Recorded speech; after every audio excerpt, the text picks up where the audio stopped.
right, welcome to the Young Turks. Cenk Uygur, Anna Kasparian with you guys. Every day feels like Groundhog's Day. I'm back, and we're back at Kavanaugh, Susan Collins, Trump, and the list goes on. But I do need you guys to panic because there's only 28 days left before the election. To which my grandmother would say, whoa, okay. 28 days, guys, up and at 'em. You got to go out there and register, by the way, tyt.com/register. I'm going to talk more about this on Rebel Headquarters. Again, that link only leads you to a government website where you can pick your own state, etc. We just want to make it easy for you guys because the URLs are unmanageable. So tyt.com/register to find out how to register because there's only a couple of days left in most of the states. Okay, and in fact, Taylor Swift spoke about that, and we're going to have that a little bit later in the program. We got a great Rebel Headquarters, a great all schools on Wednesday, obviously. Post game for you guys today, where I'll talk a little bit about my New York, New Jersey trip. For those of you who are members, you should have already received some bitsies, some behind the scenes about my hotel. I asked you guys a question, etc. So tyt.com/join to become a member. We got to keep that going, guys. Membership drive. We got to keep it going. We got to keep it going. A little above 32,600 as we speak now. But we gotta push forward, and obviously, if you're a member, you get all parts of the show. And on last thing, and then we'll do the stories. Election day. It's not just election night. Election day. We're going to have about 12 hours of coverage live throughout the entire day. Obviously, a great number of hosts, guests, etc. here, internal, external, but also on Facebook.com/RebelHQ. We are going to have an extravaganza. We're hoping to get a lot of different candidates' offices and other progressive outlets all in one place for you guys. So make sure you're telling everybody about election night, including your right-wing friends. If we lose, they'll make videos out of it. If we win, I suspect not as many smug videos. So all of that for you guys. All right, Anna, what's on tap today? All right. Well, there was big news over the weekend. Over the weekend, the Senate voted to confirm Brett Kavanaugh as our newest Supreme Court justice. And Donald Trump wanted to make the rounds, media rounds, to gloat about his accomplishment. And first person he called was Judge Jeanine Pirro on Fox News. And Pirro asked him about the moment that he decided to stop being so nice to Dr. Blasey Ford and mock her during a rally in Mississippi. Now, we're gonna give you his answer to that in just a minute, but for those of you who might have missed those comments during that Mississippi rally, here's what he said. What he's going through, 36 years ago, this happened. I had one beer, right? I had one beer. Well, do you think it was, nope, it was one beer. Oh, good. How did you get home? I don't remember. How'd you get there? I don't remember. Where is the place? I don't remember. How many years ago was it? I don't know. I don't know. What neighborhood was it in? I don't know. Where's the house? I don't know. Upstairs, downstairs, where was it? I don't know. But I had one beer. That's the only thing I remember. So that was the moment where he decided that he wanted to attack Dr. Blasey Ford. Prior to that, he said that she was very much credible. And so what happened? Well, let's hear what he had to say when he called into Judge Jeanine Pirro's show. Mr. President, you have a very uncanny instinct. You have a gut sense of things, and you were very disciplined after Christine Ford came out and the left was going wacky. But there was one point where you pivoted at a rally in Mississippi just a few days ago. Well, there were a lot of things happening that weren't correct. They weren't true. And there were a lot of things that were left unsaid. And I thought I had to even the playing field because it was very unfair to judge. Now I can, very nicely say Justice Kavanaugh. Right, right. It was a very unfair situation. So I evened the playing field. And once I did that, it started to sail through. Okay. So unfortunately, I have to say that this works. So the Jeanine Pirro calling the left wacky is hilarious. And Donald Trump saying, once I weighed in, it sailed through. No, it made even some of the Republicans that wound up voting for it, like Flake and Collins, reconsider because it was such an ugly attack and they had to denounce the attack. They wound up voting for Kavanaugh despite what Trump said, not in favor, not because of what Donald Trump said. He could have hurt his cause significantly by doing that.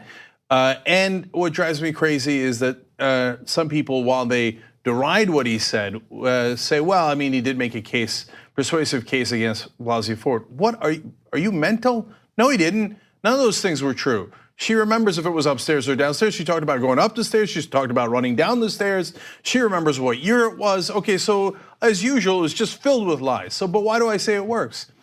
Because the guy goes out there, and this is one of the few things he does right. He just forcefully makes his case over and over and over again, and he establishes a beachhead, and then everybody's playing defense. And this is the anti-Obama. I mean, he's anti-Obama in that he has no intellect. He has no concern about what's right or wrong, but he's also anti-Obama in making his case. Obama would whisper about the things that he did. Whereas this guy goes out there and lays down a hammer, and look, he's got his fawning praise like Jeanine Pirro out there kissing his ass left and right during that interview, right? But for his crowd, it definitely rallies them, and at least he puts, as George W. Bush used to say, he catapults the propaganda. And the Democrats are, as usual, a whimper here and a whisper there, and barely any fight back. This narrative of everything being so unfair for Kavanaugh is something that I have a hard time understanding. So which part was this unfair toward Kavanaugh? Was the sham FBI investigation the part that was unfair to Kavanaugh? Was the fact that Kavanaugh lied repeatedly during that hearing unfair to Kavanaugh? Was it unfair that despite everything, Kavanaugh still got confirmed to the Supreme Court? Was that unfair to Kavanaugh? Was it unfair to Kavanaugh that everyone else seems to be held at a much higher standard when it comes to partisanship, when it comes to decorum, when it comes to the way that they carry themselves during this hearing? But for some reason, Kavanaugh can go on this tirade, a very partisan tirade, and still get confirmed to the Supreme Court. Was that unfair to Kavanaugh? Was it unfair to Kavanaugh that Dr. Christine Blasey Ford's life has been completely destroyed in order to come out and share with the public what she went through? But none of it really mattered, and in the end, he got confirmed anyway. Was that unfair to Kavanaugh? I don't understand this narrative of it's so unfair to Kavanaugh. He is the exact example of privilege that gets talked about over and over again, where he can carry himself in any way he chooses, and he still gets confirmed to the highest court of the land. Well, no, but in their minds, it is unfair. And look, part of it is I don't want to say understandable, but I do want to say I get it. If you think that he was, it wasn't him, and Christine Blasey Ford in cahoots with the Democrats just totally made it up and said, okay, and made up a story that somehow holds after all these years, and all the details check out, right? So if you're in that camp, then you'd say, well, he was going to pass anyway, Anna and Cenk, and they smeared him on his way in. Okay, so we get it, we understand, but that doesn't seem to match the facts at all. I guess that doesn't bother you. I know what people like Susan Collins are hanging their hat on. Oh, I'm sure it did happen to her, and I believe her in every part of her testimony, except when she says she's 100% certain that it was Kavanaugh. That's the one thing I choose not to believe because it's convenient. Trump is a monster. He doesn't care if it happened to her or doesn't. Didn't he's like, what? It's unfair to point it out. Why is she yapping about something where he almost raped her? But it was a long time ago. What's the big deal, right? He literally thinks it's no big deal because he's pushed women up against the wall, grabbed their genitalia, bragged about it, etc. And he's like, now this is a big thing. But to answer Anna's question, yes. So it took me a long time to realize this because it is not my perspective. There are some folks in this country who come at things from a point of privilege.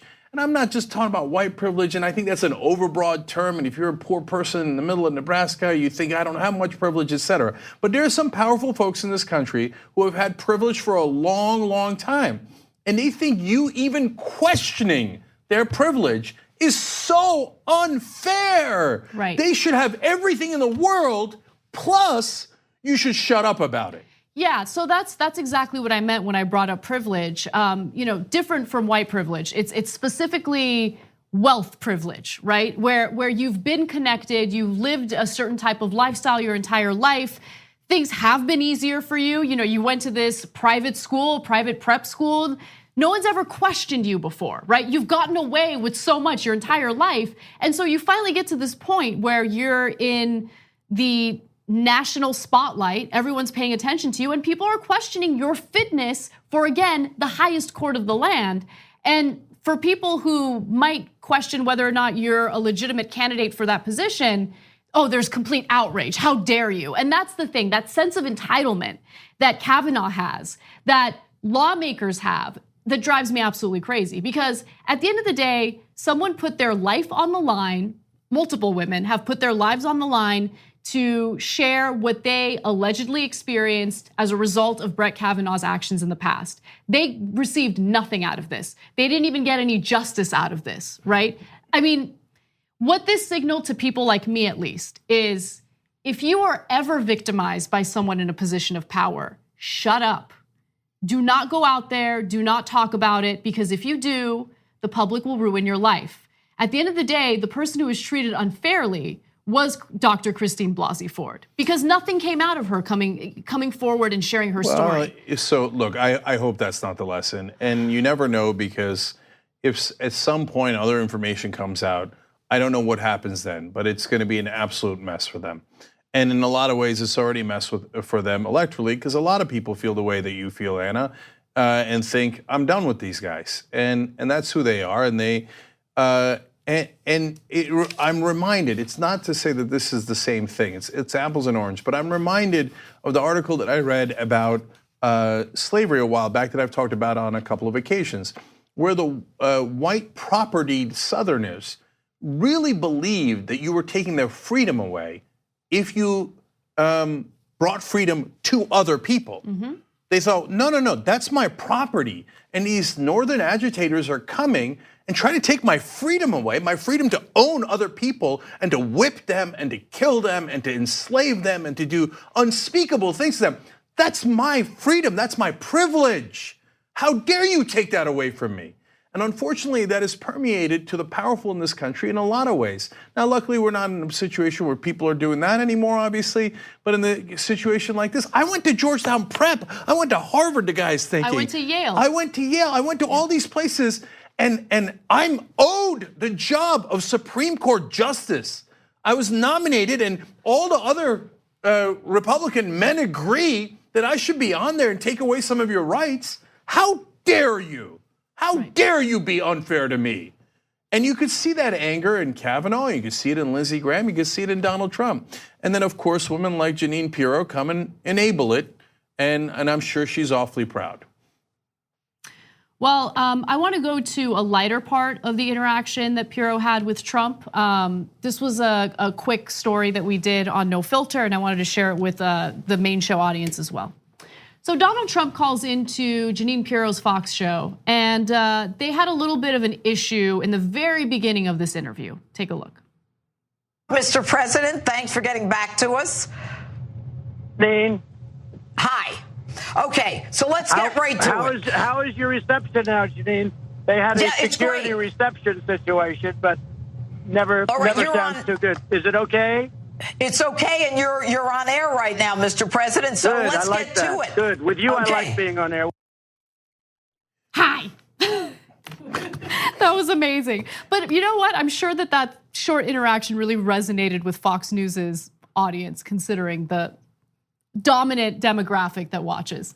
Yeah, that's true. A lot of people going like, oh, I could sympathize with that. I mean, when I'm on the phone, I don't know what's going on, who's speaking, what's going on.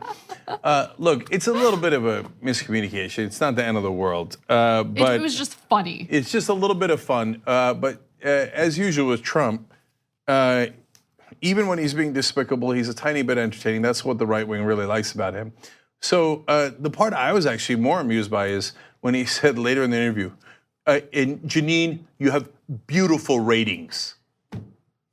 Beautiful ratings, okay? Everything goes everything boils down to ratings, television. Is it good? Is it not good? Is the marketing good? He thinks of everything in terms of a reality show. Yeah. And it's devastating because people voted him into office thinking, oh yeah, he's a smart, savvy businessman. He's gonna run the country like a business, which by the way, running the country like a business is a bad idea to begin with. But no. He's not a smart, savvy businessman. He's not running the country like a business. If anything, he's running the country as if it's a giant reality show and it's a disaster. Well, he's running the country like it's a circus. Yeah. And if you're a clown, that makes sense. That's all you've ever worked in before. And so Jeanine Pirro is a maniac. Have you ever watched her show? She comes on air and look, you want to get animated from time to time, I do, right? But she's screaming at the top of her lungs from minute one. And that's just the way she talks. She's like, and now on Jeanine Pirro show. And you're like, well, geez, Lord mercy, what happened, right? And so Trump, we look at this and you go, that's a clown, right? Yeah. And Trump looks at it and goes, hey, that's a clown. That's one of my people. She has beautiful ratings. So anyone who kisses ass, which she does on a regular basis, she almost lives up there. Trump absolutely goes, that's it. This is like when Kim Jong-un wrote me a beautiful letter and I fell in love with him. He literally said when he fell in love, that they fell in love together, him and Kim Jong-un. It doesn't matter if you're a murderous dictator or Bozo the Clown on Fox News. There's only one thing he needs, for you to kiss his ass. And the minute you do that, good job, Jeanine, good job. I'm gonna call in on a secure connection here, okay? Jeanine Pirro strikes me as the type of person who probably stockpiled fen-phen when she found out that it was likely gonna be banned by the federal government. She's like, no, I need the fen-phen, I need the fen-phen. I feel like she's on fen-phen on every single episode. She is on one. I don't even know what fen-phen is. It was that diet pill that had, people had like heart conditions after taking it. Okay, well then it's an interesting theory. We don't know for sure, okay? It is speculation on my part. You know what? And to be fair to Judge Jeanine Pirro, God, imagine if you were in her courtroom. Like you're like, all right, I'm gonna get some justice here. She's, well, let me tell you what's happening. You're like, Jesus Christ, that's my judge? That's the judge? I'm more stable than she is, and I'm on trial. Okay, anyway, to be fair to Judge Jeanine Pirro, she might have natural fen-phen built in. Maybe. Okay. All right, one more story before we go to break. We can keep this master. So Donald Trump was answering some questions from reporters on Air Force One, and one of the big concerns after the confirmation of Judge Brett Kavanaugh as a Supreme Court justice has been how women in the country feel about all of this. Now, there were multiple accusations regarding sexual assault lodged against Judge Kavanaugh, and so is Donald Trump at all concerned about women? Well, here's his answer. You talked about how this is a moment for young men across the country. You said it was a scary moment. But what is your message today to the women across this country who are feeling devastated, feeling like the message that's been sent here is that they're not being I don't think they are. I think actually that women, if you look at the biggest fans, and I can tell you that the people that spoke to me most, really in the strongest of terms, were in his favor were women. You have a lot of women that are extremely happy, a tremendous number of women, because they're thinking of their sons, they're thinking of their husbands and their brothers and their uncles and others. So he believes that women overall are much more concerned about the well-being of men and that they're not concerned about themselves at all. They're not concerned that if they are ever sexually assaulted by a man in a position of power, that they shouldn't speak out about it because their lives will be ruined, and the person who is the alleged perpetrator will then go on to be in the highest court of the land. No, but as usual, he can't help but be over the top absurd. Women are tremendously happy about it. Really? You saw a poll where women at large in the country were, quote, tremendously happy about Kavanaugh being confirmed. No actual poll indicates that, not even close. Who is he thinking of? Probably people like Judge Jeanine Pirro. He went on her show. She is a woman, and she will say anything to cozy up to Donald Trump. So she says, oh, you did a great job. He's like, oh, women are tremendously happy about Kavanaugh. Total freaking clown as always, right? So, and then they're the ones that are strongest in their support of Kavanaugh. I mean, what are you going to do with a guy who's a habitual pathological liar? I mean, what are you going to correct the record of? No, this is the same guy who said that he beat Abraham Lincoln in a poll. We need to talk about a relatively new show called the Republic, or UNFTR. As a Young Turks fan, you already know that the government, the media, and corporations are constantly peddling lies that serve the interests of the rich and powerful. But now there's a podcast dedicated to unraveling those lies, debunking the conventional wisdom. In each episode of the Republic, or UNFTR, the host delves into a different historical episode or topic that's generally misunderstood or purposely obfuscated by the so-called powers that be, featuring in-depth research, razor-sharp commentary, and just the right amount of vulgarity. The UNFTR podcast takes a sledgehammer to what you thought you knew about some of the nation's most sacred historical cows. But don't just take my word for it. The New York Times described UNFTR as consistently compelling and educational, aiming to challenge conventional wisdom and upend the historical narratives that were taught in school. For as the great philosopher Yoda once put it, you must unlearn what you have learned. And that's true whether you're in Jedi training or you're uprooting and exposing all the propaganda and disinformation you've been fed over the course of your lifetime. So search for UNFTR in your podcast app today and get ready to get informed, angered, and entertained all at the same time.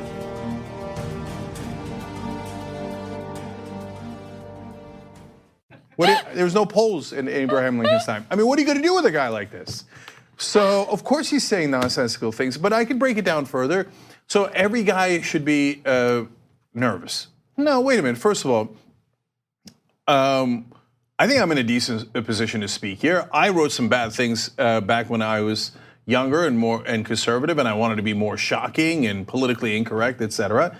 So that was used against me by the right wing. So if actually they do this hatchet job all the time, even though in my case, I didn't get caught, I actually changed my point of view decades ago and deleted that stuff decades ago because I said, look, that doesn't represent me. But the right wing used it as a hatchet job. So if anyone knows what a hatchet job is, it's me, okay?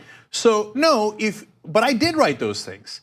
If you didn't attempt to rape anyone, unless you're a left-winger and the right wing is just gonna make up stuff about you, which they do all the time. I think that's why they assume the Democrats do it too, because they're like, we're filthy liars and we'll lie for political reasons and destroy people's lives at the drop of a hat. We won't think twice about it. So they do projection onto Democrats, progressives, etc. But is he saying that, oh, now you gotta worry about your sons if they try to rape someone, now it's gonna come back to them? Well, I think you should be worried about that. Yeah, if you try to rape someone and we find out about it and they're gonna have one of the most powerful jobs in the country, yeah, you should, okay, yeah, I hope we do find out about it, and then you should be worried. In terms of making things up, really, if you're a plumber or you're a dentist, somehow somebody is gonna, like, something that you didn't do, and they're gonna find people that are gonna testify to it, and they're gonna pass polygraph tests, that are gonna have credible testimony that stands up to all the questions thrown at you. All those things are gonna come out of the woodwork to why, right? No, they just wanna say, oh man, remember all the stuff you did? Remember all the stuff you did? These guys are they're trying to find out about it, when of course we just wanna cover it up, right? Yeah, and guys, sorry Anna, one last thing about that. There are degrees, for Christ's sake. We're not talking about what somebody said in high school, okay? We're talking about attempted rape. And we said it on day one. We said, well, man, you're gonna go back to high school, you better have a high bar. And it was a high bar. It wasn't like, hey, he did something stupid while in high school. We all did something stupid in high school, right? And we've said it a billion times, but again, they turned the aggressor into the victim. Exactly. And the victim into some sort of, hatchet person.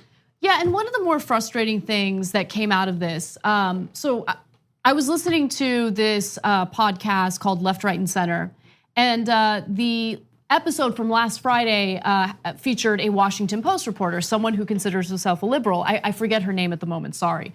But she kept talking about how this sets a pretty dangerous precedent, especially when people start going back into your high school years or your college years, and they start judging you by your actions regarding drinking and partying, whatever. No, but look, everything has to be in context, right? So yes, I agree, you set a dangerous standard when you start going into someone's high school experience or college experience, you start judging them based on their drinking or their partying. But we did it in the context of an individual who was lying over and over again during this hearing. So he was minimized, he brought that onto himself. He minimized his behavior in both high school and college in the context of this hearing to decipher whether or not he committed attempted rape, right? So why did he lie so many times? I mean, that brings his credibility into question. It's not like that was brought up out of nowhere. That was brought up because of his minimizing of his behavior when he was younger. But nonetheless, like if you look at the statistics, when it comes to rape allegations, the vast majority of those rape allegations are not false. There is a tiny fraction, tiny percentage that end up being false. So if you have not committed any type of crime in the past, if you've never sexually assaulted someone in the past, you have nothing to worry about. But they successfully fearmonger. That's what the Republican Party does with a number of issues, whether it's foreign policy issues or issues like this involving rape or attempted rape. They'll somehow convince people that the real enemy here is the alleged victim.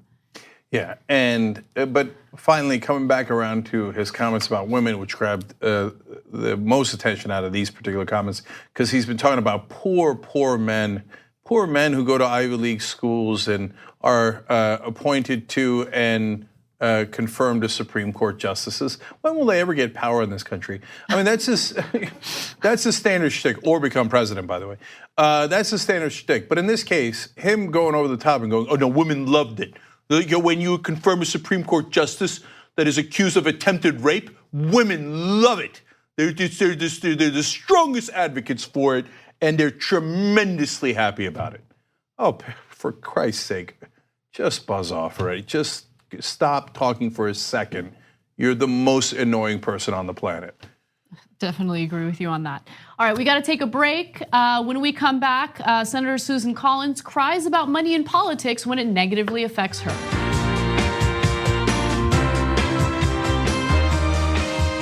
All right, back on the Young Turks. Zero Divisor in the member comments says Manchin is worse than a Republican. Vindication in these circumstances, a bitch. Well, look, I remember when Just Democrats ran a primary candidate against Joe Manchin, the establishment, if they noticed at all, howled. How dare you? This is a Democrat, and he votes with Democrats in important times. Come again? How'd that work out?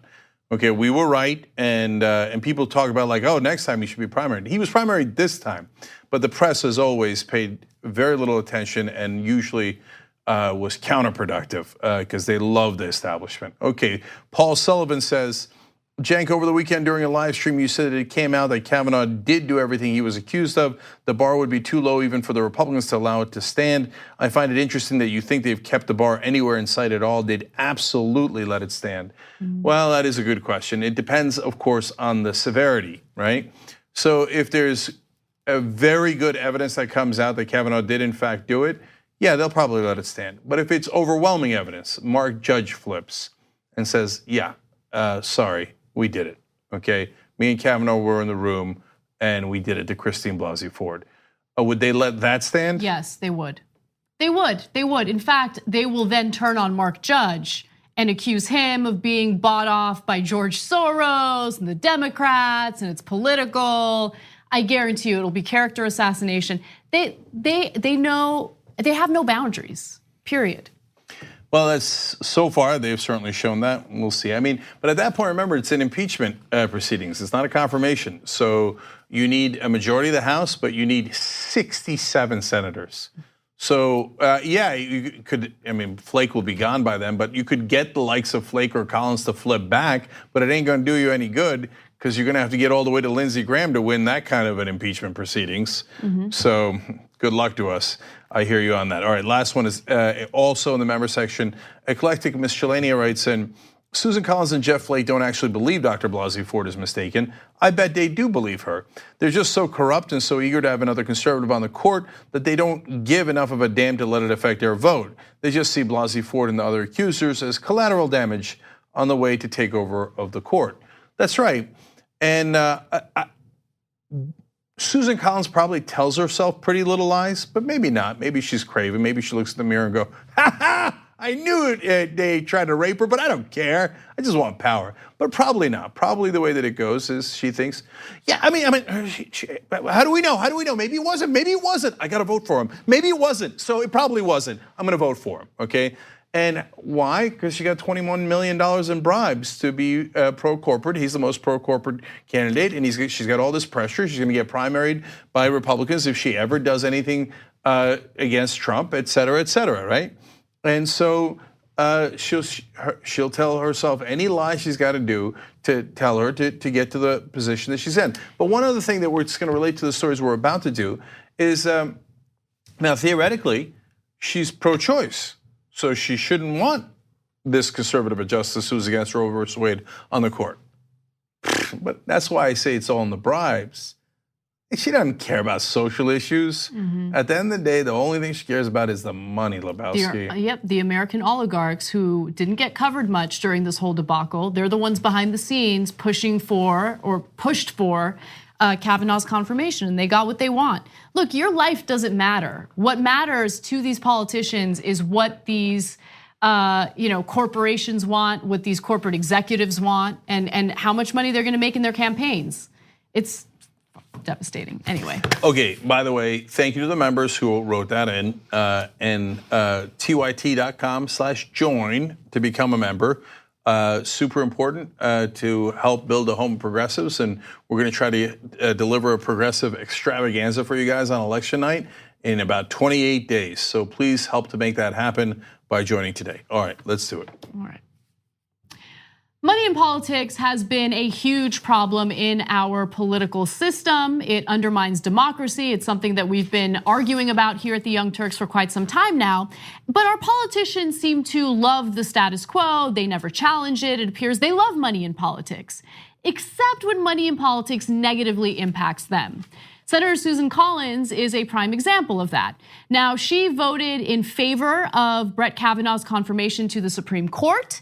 And she was very well aware of CrowdPAC, which is a political action committee that raised money in an effort to convince Collins to vote against Brett Kavanaugh's confirmation.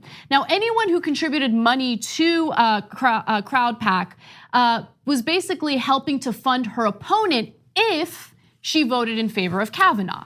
Now, of course, she voted in favor of Kavanaugh, and CrowdPAC has raised more than $3.5 million for whoever Collins' opponent will be. Now, she's up for re-election in 2020, and she was asked about all this during a segment on 60 Minutes. Now, this is filled with unbelievable hypocrisy. Yes. We're gonna break it down, and I'm gonna rage a little bit about it and tell you the reality after we watch it. First, let's look. Collecting funds for whoever your opponent may be in 2020. And the deal was that if you voted for Kavanaugh, then the credit card pledges would be processed. If you voted against Kavanaugh, they wouldn't process the credit card numbers, and something over $2 million was raised. This is a classic quid pro quo as defined in our bribery laws. They are asking me to perform an official act, and if I do not do what they want, $2 million plus is going to go to my opponent. I think that if our politics has come to the point where people are trying to buy votes and buy positions, that we are in a very sad place. Hilarious. If people are trying to buy votes and buy positions, we're in a very sad place. Susan Collins, America would like to say hello. Washington would like to meet you. Are you kidding me? So let me show you how much Susan Collins has taken over the course of her career. Let's go to graphic 6 here. Yeah, that's over $21 million that Susan Collins has raised and then spent on her own behalf of political career and races that she has run, okay? So, all right, let's get this right. So you're telling me that massive corporations and their PACs gave you money, what, for their health? Because of charity? Because you were doing such great work in Maine? And all the oil companies and the defense contractors and every other company that bribed you didn't bribe you. And they didn't care about your votes at all. I mean, they were saying of giving it to the local dentist, but changed their minds and said, you know what? Let's do charity for this politician instead. Oh, what a wonderful coincidence. Nobody could have seen this coming. Susan Collins votes with our interests every time. But that's not a quid pro quo. That's not a sad place where people buy your votes. No, Susan Collins, I got news for you. You are the corruption. You are. Well, you took all that money and they didn't do it for charity. They did it for a return on investment. And the first time they gave it to you, it was a test. Hey, will she do anything we tell her? The second time they gave it to you was, hey, that we got a nice return on investment. That's what corporations do. They're not in the charity business. They're in the profit-making business. They profited off of your votes. So they said, hey, that's a good return on investment. Let me keep giving to Susan Collins because she's exactly the kind of corrupt politician that we like to bribe. So your whole career is based on bribery, and now you turn around and say, but wait a minute, these aren't big corporate interests. These aren't super PACs. This is just regular Americans getting involved in politics. Unacceptable, unacceptable. Now all of a sudden, she found out people are trying to buy votes. After getting $21 million in bribes, all of a sudden Susan Collins realizes there's gambling in this establishment, and she's just shocked about it. No, it's incredible. So, I mean, think about it. Under her logic, okay, corporations are people who should have protected speech, and so their donations to her campaign should be protected under the First Amendment. But American people, we're not people, right? So if she does something that we dislike and we fund something that would help her opponent, oh my God, this is quid pro quo. This is bribery. Can you believe, this is horrible. No, but guess what? We're people too, right? So if we're gonna have a corrupt political system where money has more influence than going to the polls and voting, then you better believe that we're gonna go ahead and take advantage of it and help fund your opponent. Now, at the moment, there isn't an opponent, and as I mentioned, she's not up for re-election until 2020, but she's scared, and they've raised more than $3.5 million already for whoever's gonna run against her. Yeah, so let me make a bold prediction in a sec. But by the way, this is the same complaint they have about Wolfpack. They go, hey, Wolfpack is to get money out of politics, get a convention, get an amendment, and go above the head of the Supreme Court. You don't like Kavanaugh? Great, you don't need the Supreme Court. Constitutional amendment, we're done with it. No more private financing of elections. We're gonna end the bribery completely. wolf-pac.com/join. Go find out about it, see if you wanna participate. Now, when Wolfpack takes money from you guys, and it's all small dollar donations, and they spend $50,000 on a local state election, people have heart attacks. They're like, how could you do this to us? I can't believe you were spending money in politics. Well, there's a great way to end that. Get money out of politics. Otherwise, shut up about it. Sorry, Susan, you take the bribes. Now all of a sudden, when real Americans donate to you, donate against you, all of a sudden, it turns out they're trying to influence our votes. I mean, come on, are you really that? Look, I gotta ask you, I mean, are you that stupid? No, she's not stupid. No, you're not. No, I don't want people to misunderstand me. I don't think Susan Collins is stupid. I think she's fundamentally corrupt. She's systematically and systemically corrupt because she's part of a system where she takes $21 million and gives exactly what those people want, and then she turns around and cries about this. So here's a prediction. There's no way the Republicans don't challenge that $3.5 million. You think they're just gonna let it stand? No, they're gonna go to court and try to deny you guys the right and the ability to give money. So they're gonna make the argument Anna just said, that corporations are human beings, but you are not. People are not people in the United States. Corporations, though, are people. They're gonna say that corporations, since they are human beings, they have First Amendment rights, and we think speech, money is not money, it's not property. Money's obviously property. No, it's not property, it's actually speech that a human can say. But when you, an actual human being, give money, no, you're not allowed to. That's not within the First Amendment. You have to shut up and not give $5 or $10, but corporations can give anything they like. I guarantee you that they make that case. And now with Kavanaugh in the Supreme Court, conveniently enough, it'll go to the Supreme Court, and Kavanaugh should obviously recuse himself. This vote is about him. The money was about him. My guess is, knowing that he has no scruples, no principles whatsoever, he's like, what do I care? I'm already on the Supreme Court. You had your shot and you didn't win. So I'm not gonna recuse myself. And I'm gonna say, yeah, of course, illegal. Real people giving money against Republicans, illegal. Corporations, huge billionaires giving money to Republicans to serve them, legal. Even if they don't win, that will definitely be the argument that they make. Ugh, it's pathetic. Okay, well, let's talk about potential opponents. Yeah. Senator Susan Collins could be facing an opponent in the 2020 election. That's when she's up for re-election. And the reason why we're having a conversation about this to begin with is because Senator Collins voted in favor of Brett Kavanaugh's confirmation to the Supreme Court. Now, Susan Rice, a former Obama aide, tweeted something that made it seem as though she's considering running for Senate in Maine.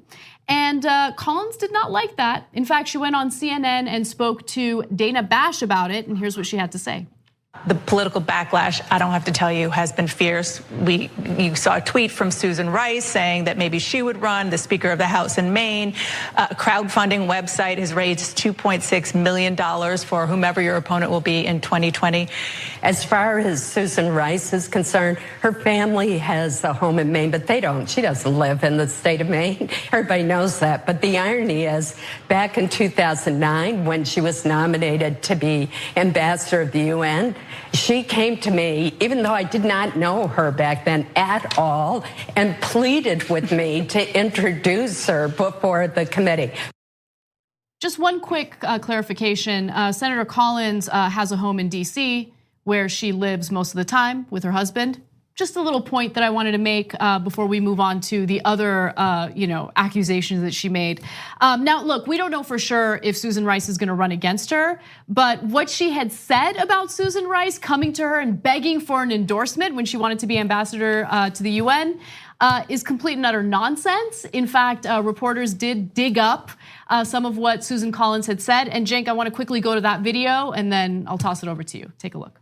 It is my privilege today to introduce Dr. Susan Rice, the President-elect's nominee to be the next United States ambassador to the United Nations. The people of Maine are proud of what this remarkable woman has accomplished in her distinguished career of service to our nation. And we take special pride in her strong ties to our state. Mr. Chairman, Ranking Member Lugar, I can think of no better message to convey to the United Nations and no better messenger than Dr. Susan Rice. I'm honored to present her to this distinguished committee, and I enthusiastically endorse her nomination. Thank you. Thanks to all the members of the committee. Well, thank you very much, Senator Collins. What a wonderful introduction. Remind me that if I am ever in need of an introduction, I want to put in my reservation right now. It doesn't get better than that. Doesn't get better than that. No, my favorite though was her now saying she doesn't really live in Maine. Not only did that video overwhelmingly prove her deep connections to Maine, but also on Susan Collins' website, it talked about UN ambassador nominees' deep roots in Maine. That's Susan Collins' words. And here's another quote from the website. Dr. Rice's ties to our great state are the foundation of her character. Mm-hmm. Not only is she from Maine, it's the very foundation of her character that she's from Maine. Yeah. Guess what they did with those quotes from the website? Scrubby dub. They immediately deleted all that from the website. No, but this is what I love about our lawmakers, right? Like, once it's out there on the internet, it exists forever, right? Screenshots exist. That lovely video that we just shared with all of you, that exists. Like, you can't wipe that from the record, right? Just because you cleaned it, off of your website doesn't mean it doesn't exist anymore. Yeah. I just love it. Yeah, but to be fair to them, they're incredibly old. So it's possible they don't know what the internet is. I mean, I remember the famous speech where Senator Ted Stevens was like, "It is a series of tubes." Okay, not really.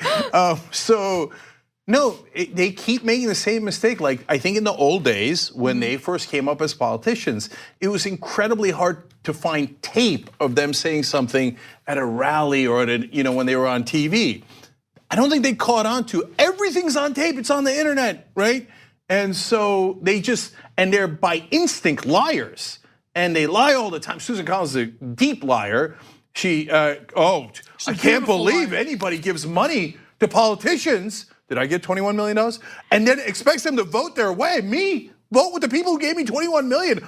I would never, right? And then that little smug elitist laugh she has, like, Susan Rice, she's not even from Maine. Oh, please. Okay, so now, two more things about this, though. One is, I did not appreciate her Trumpian flair there. When she's like, she pleaded with me to give her the introduction. Right, yes, I noticed that too. I feel like, man, it's a little disastrous how much his rhetoric is rubbing off on everyone else, members of the media, other lawmakers. That's not okay. Yeah, and so look, Susan Rice, she's fine. Do I think she should definitely be the candidate? No, I don't think that. I think there should be a primary. So that's point number two. The Democrats are now salivating at the mouth to get at that $3.5 million. So the minute that you guys, real people, raise that money, they're like, establishment is going to get that, right? Oh, hold on. Nobody died and made Susan Rice the Democratic nominee in Maine. So that, I hope, will be a spirited contest, okay? I agree, absolutely. And I would want to give it to someone who's a real progressive, who then later isn't going to pull all this moderate crap that Democrats and Republicans do whenever there's tax cuts for the rich, right? So that's exactly what we're trying to get rid of in Maine.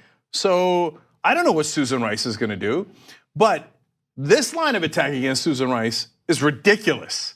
That somehow she's not from Maine when you are the one person who went nuts over how much she's from Maine, right? And this whole thing about how she pleaded with you. No, she asked you, can you do the intro? Because we're from the same state. You did a nice intro. You could have left it at that. And you know what you could do? You could be honest for the first time in your life. And if it turns out you're running against Susan Rice, you can say, hey, you know what? At TYT, we frequently talk about all the ways that big tech companies are taking control of our online lives, constantly monitoring us and storing and selling our data. But that doesn't mean we have to let them. It's possible to stay anonymous online and hide your data from the prying eyes of big tech. And one of the best ways is with ExpressVPN. ExpressVPN hides your IP address, making your activity more difficult to trace and sell to advertisers. ExpressVPN also encrypts 100% of your network data to protect you from eavesdroppers and cyber criminals. And it's also easy to install. A single mouse click protects all your devices. But listen, guys, this is important. ExpressVPN is rated #1 by CNET and Wired magazine. So take back control of your life online and secure your data with a top VPN solution available, ExpressVPN. And if you go to expressvpn.com/TYT, you can get 3 extra months for free with this exclusive link just for TYT fans. That's expressvpn.com/TYT. Check it out today. Look, I know that I don't live in Maine and she doesn't live in Maine and we're both elitist politicians. But hey, you know what? And I gave her a nice intro. She has some nice things, but we disagree. Here's what I'm going to fight for. Here's what she's going to fight for. And so you should vote for me. I know for a politician that's unacceptable. You have to do a character attack immediately. You have to do stupid attacks about where people live when you have no leg to stand on whatsoever, etc. So she goes low immediately. And remember why the establishment loved Susan Collins in the first place. She's above it. She's bipartisan. So whenever there's a tax cut for the rich, she votes for it. She's so bipartisan, right? And she doesn't get in the gutter. All of a sudden, she's in the gutter with Trump talking about, she was pleading with me to give the speech. All Duet was missing was this. like some sort of Trumpian hand motion while she was saying it. So her attacks against Susan Rice in this context are nonsense. And Democratic establishment, that's not your money. That was given by a lot of hardworking Americans to find a progressive in Maine who's actually going to vote as a progressive and not like Susan Collins. Let's take a break. When we come back, Mitch McConnell gets called out about his own hypocrisy. It was a pretty fantastic exchange. We'll have that and more when we return. Yeah, just one more thing, because I remembered I'm not done with Susan Collins yet. Oh. Okay, so yeah, I'm on the warpath. Her talk about money in politics is obviously what enraged me. But speaking of money, she received some money from pro-choice groups. I want to talk about that when we come back. So, oops is the theme, but the details are important. We'll do that when we return. We hope you're enjoying this free clip from the Young Turks. If you want to get the whole show and more exclusive content while supporting independent media, become a member at tyt.com/join today. In the meantime, enjoy this free segment. All right, back on the Young Turks. So many comments to get to. Jeremy Kohler writes in a comment in the member section that I shouldn't laugh at, but I did. Can we talk about how Susan Collins sounds like she's constantly using one of those old-timey exercise machines with the big belt that vibrates? I didn't know where he was going with that. Yeah. By the way, there was like a big lawsuit, I think, for the company that was selling that and advertising that. Yeah, Susan Collins was the lead plaintiff. Anyway, nice job, Jeremy. Okay, Top Cat says Collins has been for sale for decades. Charles writes in, it was so easy to remove the filibuster and only need 50 votes to elect a Supreme Court justice. It's truly outrageous to only need 50 for that. On to top it off, needing 67 to remove them. And the 67 cannot be altered in any way, except I suppose through a constitutional amendment, which when it comes to modifying that rule seems even less likely than getting 67 senators in the first place. Kavanaugh isn't going anywhere. Anyone know if the amendment is the only way though? Okay, so Charles, there's disingenuous people like Alan Dershowitz who are going on TV today saying you can't even do it. You can't even impeach a Supreme Court justice. I don't care if you get 67 senators. I don't care if you prove that he in fact did try to do the rape, et cetera. Don't care, don't care. We'll fight you all the way. And this guy, by the way, Dershowitz, still pretending to be a liberal. Hilarious, hilarious. But he's basically saying under no circumstances. His view of the law is, as usual, not correct. You can impeach. Many judges have been impeached in the past. 13 have been, and 8 were convicted and got the requisite number of votes needed to remove them from office. So it is possible, but incredibly difficult. And by the way, last thing on this, look, the reason I do the Told You segment sometimes and talk about it is because are we full of crap or do we know what we're talking about? Is the establishment right or are we right, right?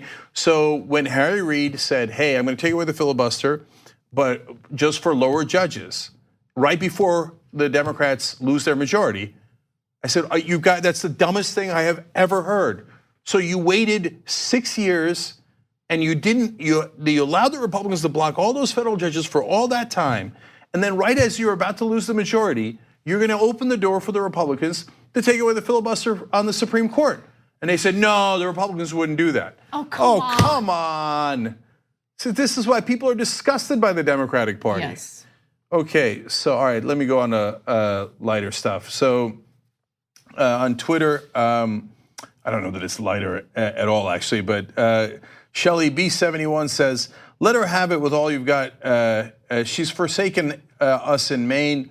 I'm her constituent, and she's as corrupt as they come while playing naive. She's not dumb. She's a McConnell flunky with a lobbyist husband. Okay. That was good. By the way, her constituents traveled to DC just to plead with her and beg her to vote no on Kavanaugh, and she voted yes anyway. One of the constituents was a guy running for Senate. His name is Zach Ringelstein, okay? You should look him up because he's running against the other so-called moderate, who is Angus King. You now have ranked choice voting in Maine. You will not cost Angus King any votes. You put Zach first, and then if you want to put Angus King second, you do that. You put the Republican last or not at all, okay? So, but the Democrats who claimed, oh, Bernie Sanders is not a Democrat, he's an independent. Angus King is an independent running against a Democrat, Zach Ringelstein. And in Maine, the Democrats are like, no, screw the Democrat. Who cares if you were called a Democrat or not? We're going to support Angus King. So Zach went and protested against Susan Collins too. Last one from Twitter. Old Punk 721 says, every one of those 3.5 million is a $20.20 donation by a Maine citizen like myself. They hate it when you use their tools against them. Exactly right, and why they'll sue you. And last one from YouTube Super Chat is Taiwan Law saying, remember the 6th of November. Yes, indeed, my friend. Yes, indeed. That is a line I will use often in the next 28 days. Speaking of the next 28 days, real quick, tomorrow, Margaret Cho is on. So that's going to be fun. She's going to be on in the second hour with us. Brett and I will co-host with her at tyt.com/live. Please check that out. And then today, there's a special sale, but it is not a Columbus Day sale. Or maybe it is, but it doesn't matter. Okay, Indigenous Day people, Resist Day sale, that's what it is. You can take 30% off of the Resist collection, shirts that are about resistance. They don't have to just say resist on them, but also Very Stable Genius, which one of our best shirts is on there. So go to shoptyt.com and use the code RESIST30 to get 30% off. Okay. So now I'm going to do the next story. It's about Susan Collins. It's a real quick one, but an important one. Susan Collins, outraged that real citizens have raised money against her because she voted for now Justice, unfortunately, Kavanaugh. $3.5 million were raised. She says, I can't believe people trying to influence politicians. Hilarious. She's raised over $21 million throughout her career and loved every minute of it. When she was taking giant corporate money, everything was fine. But here's something else we noticed at the Young Turks. She has raised over $74,000 from pro-choice groups throughout her career. Now, compared to the $21 million, it's not a big number. Corporations like to bribe her more, and she loves taking their bribes. But she, and those are legal in this system. In America, unfortunately, the swamp has taken over because we legalize bribery, and it's madness. But in this case, pro-choice groups gave money because, hey, there's a pro-choice Republican. They were led to believe that there are moderate Republicans. Hilarious. And a lot of times people in the Northeast vote for so-called moderate Republicans. I told you in a recent election night coverage we did, it's a trick. I know I was a moderate Republican. I was a liberal Republican from New Jersey in the 80s and 90s. There's no such thing left anymore. She's fine with a party that did torture. She's fine with a party that started the Iraq War, that gave endless tax cuts for the rich, that wants to deregulate so that we pollute our environment. But she claimed that she was one of the few pro-choice people left in the Republican Party, and that part is technically nominally true according to her statements, because the rest of the Republicans are no longer pro-choice. So there's only 2 people left in all of Congress after this election, because Charlie Dent and one other guy in the House are retiring, okay? So there are literally no pro-choice Republicans in the House. Okay, now think about that. The country is 2/3 pro-choice. And a lot of those Republicans got there in deeply pro-life districts, I get it. But a lot of them got there in pro-choice districts, very pro-choice districts. But they said, it's okay, I'm a moderate. Have they ever voted moderate? No, doesn't matter. Most of those guys vote over 90% with Trump, but it doesn't matter in this issue because they don't exist anymore. In the Senate, there's only 2 left, Murkowski from Alaska and Susan Collins from Maine. Now, Murkowski voted against Kavanaugh, so hey, she lived up to her stated principles. Kavanaugh clearly against Roe versus Wade. And we'll see, he says he respects precedent. That's funny. All right, anyway, so Collins has taken $74,000 from pro-choice groups. Now that she voted for Kavanaugh, is she going to give the money back? Are those groups going to ask for the money back? Or, oh, well, what can you do? I mean, she's so bipartisan. No, she's not. And she's pro-choice. Well, you can say you're pro-choice all day long, but how do you vote? And you just put Kavanaugh on the Supreme Court. Now, of course, Collins will again play dumb. She's not dumb, but she'll play it. She's been doing it for 2 days straight on TV, like, oh, golly gee, there's money given to politicians? Well, I've got the papers, okay? So now she'll say, oh, what, Kavanaugh, he might vote against Roe versus Wade. Well, I didn't know that, right? So then at a bare minimum, offer this challenge. Number one, if you're one of those pro-choice groups, you should immediately demand your money back. Number two, Susan Collins, are you willing to say on the record that if Kavanaugh limits Roe versus Wade in any way, because he could just completely overrule the precedent, or he could chip away at it as the conservative justices have been doing. So he can make it much harder to get an abortion. Well, you have to get a permit from a hospital. You have to make the hallways narrower or wider or whatever expense we want to put on. Are you then willing to say that it turns out he was against Roe versus Wade and give the money back to those pro-choice groups? We're waiting, Susan. My guess is, no. She's going to take that money and put it in her pocket and say, sorry, haha. And she's going to look at you and laugh at you. You believed there was a moderate Republican? You believed her when she said she was pro-choice? She just put Kavanaugh on the court. All right, that was good on its own. All right, I'm not going to touch it. Okay, God bless your heart. All right, let's move on to McConnell. Mitch McConnell is infamous for his leadership in blocking the confirmation of Merrick Garland into the Supreme Court. They didn't even have a hearing for Merrick Garland, who was, of course, nominated by Obama 14 months before his term was up. Now, McConnell and Senate Republicans defended that decision, saying that they should wait until the new president comes in and that person should be the one who nominates a Supreme Court justice. And so I found it fascinating to see how McConnell really suffered and really tried to twist himself into an answer when he was challenged on this when being interviewed on Face the Nation. So this is a long video, but just pay attention to it. This is one of the few examples where the mainstream press actually did a good job in follow-up questions and fact-checking. So enjoy this video and then we'll break it down further. In the history of partisanship on the Supreme Court, your decision to block Merrick Garland is something they see as having kicked off a new stage in the partisanship associated with Supreme Court nominees. Yeah, they don't know much history. You have to go back to 1880 to find the last time a Senate controlled by a different party from the president confirmed a Supreme Court justice to a vacancy created in the middle of a presidential election.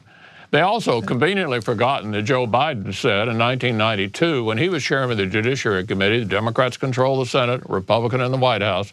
If a vacancy occurred, they wouldn't fill it. They also conveniently forgot that Chuck Schumer and Harry Reid, 18 months before the end of Bush 43, said if a Supreme Court vacancy occurred, they wouldn't fill it. Talk about hypocrisy. Right, but Mr. Leader, I don't think that's right. In 1956, Eisenhower nominated Brennan. The 84th Congress was Democrat controlled.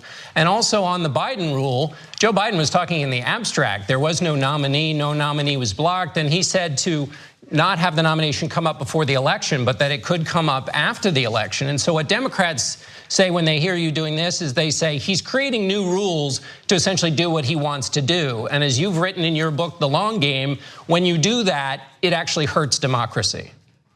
Yeah, well, that's not at all what happened, John. You're completely misconstruing what happened. What I gave you is the history of this. I know the history of this. I've spent a lot of time on this throughout my career.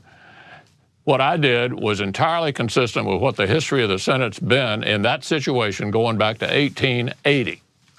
Well, I think the 1956 example, and also in 1968, later in the election cycle, when a Democratic president put somebody forward, the Republican leader worked with him to get that person a hearing and get him towards the Supreme Court, which is not something that you did. A vote at the time. Then there was a Democrat. Then there was a Democrat in the White House and a Democratic Senate. But the Republican leader at the time tried to help the Democratic president. John, you are not listening to me. The history is exactly as I told you. Well, we have a disagreement about the history, but I greatly appreciate you being with us. Oh, he didn't like that. No, he didn't like that at all. I want to give John Dickerson a world of credit there. He is absolutely right about the facts. And then the politician got visibly agitated. Like, how dare you catch me in a lie and tell the American people that I'm lying? The 1956 example is spot on. He's 100% right about that, Dickerson is. And McConnell is like, what? I'm allowed to lie on TV. You're not allowed to, rebut me. You're supposed to go, oh, well, he said, she said. Well, the Democrats frame it this way. No, it's a fact. Great job by John Dickerson there. and not letting it go. And so, Mitch McConnell, what do you want? You want to cry because you didn't get to lie once on TV? So you've been telling that lie about 1880 for years now. It's about time somebody actually busted you on national television. And he said, in the middle of an election. What do you mean in the middle of an election? You guys held up Merrick Garland for 14 months. It's not like it was October or September before the election, right? You know what was in the middle of an election? Kavanaugh. There's a month left before the election. That's a midterm election, right? But if you're concerned about proximity to an election, I mean, look at this. Why don't you let the American people decide? They'll put in a Senate, which will either confirm or not confirm Kavanaugh. And that's your rule, Mitch. Okay, so under your logic, the American people should decide whether Kavanaugh. No, but you didn't listen to that. Come on, everybody knows this. And that's why I'm thrilled about Dickerson's performance there, because so often the mainstream press pretend like, well, I can't tell. I can't tell if Mitch McConnell's right or his opponents are right. No, there is a right answer here. Mitch McConnell definitely played politics, definitely is lying about the precedent. And so, and it's not, look, and we're not naive. Well, can the Democrats play politics from time to time? Oftentimes very poorly so, but yes, of course, right? But in this case, is Mitch McConnell a hypocrite? Only the top one. I mean, it's breaking records left and right on hypocrisy. Yeah. How do you feel? Let's go to his one shot again. How do you feel about the fact that Mitch McConnell looks like he's about to destroy you? Like he looks like he's about to eat you. Yeah, he does look like a bit of an evil turtle there. Okay. But come at me, bro. You snap, I snap. Okay? Yeah. So, Mitch, please. All right, we got to take a quick break. When we come back, a pretty devastating new study regarding climate change. And then later on, Trump gets real salty with Taylor Swift. We'll tell you why. Uh-oh. Thanks for listening to the full episode of The Young Turks. Support our work, listen ad-free, access members-only bonus content, and more by subscribing to Apple Podcasts at apple.co/TYT. I'm your host, Cenk Uygur, and I'll see you soon.